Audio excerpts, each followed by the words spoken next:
आलं आणि लसूण दोन्ही पदार्थ भारतीय जेवणामध्ये भरपूर प्रमाणात वापरतात. सर्वात महत्त्वाचं म्हणजे या दोन्ही पदार्थांमध्ये शरीराला आवश्यक असणारे पोषक गुणधर्म अधिक प्रमाणात आढळतात.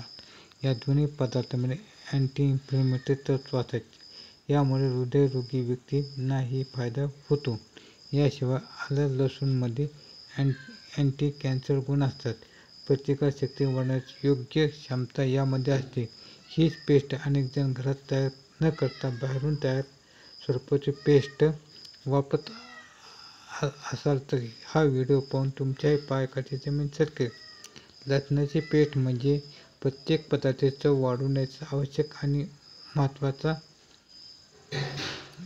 जिन्नस आहे. आलं लसूण न वापरता जेवण करणे याची कल्पनाच आपण करू शकत नाही.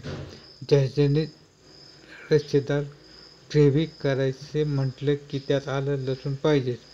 आपल्यापैकी बऱ्याच गृहिणींना आलं लसूण पाहिजेच. बऱ्याच गृहिणींना आलं लसूणची पेस्ट वापरण्याची सवय असते. एखाद्या दिवशी आलं लसणाची पेस्ट जेवणात नसेल तर जेवणाला पाहिजे त्याची चव येत नाही. परंतु अनेक वेळा धावपळीत आले लसूण सोलून त्याची पेस्ट बनवायला वेळ नसतो. त्यामुळे महिला विकतची पेस्ट आणतात आणि वापरतात. पण तुम्ही विचार केला ही पेस्ट कशी बनवली जाते, नाही ना? मग व्हिडिओ पाहून यापुढे आलं लसूण पेस्ट विकत घेताना 100 वेळा विचार करा. हा व्हिडिओ एका हैदराबादमधल्या एका फॅक्टरीमधला आहे.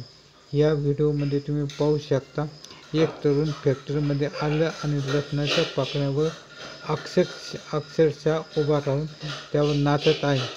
तो पायाने लसूण बारीक करताना दिसतो. लसणाच्या पिशव्या व्हिडिओमध्ये दिसत असून हा तरुण जमिनीवर टाकून त्यावर उभा आहे. हा प्रकार म्हणजे लोकांच्या जीवाशी खेळच आहे. हे खाल्ल्यावर नक्कीच आरोग्यावर वाईट परिणाम होतील. खाण्यापूर्वी 100 वेळा विचार करा.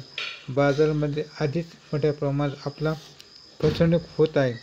भेसळयुक्त पदार्थ, प्रक्रिया केलेले पदार्थ खाण्याशिवाय आपल्याला पर्याय नाही.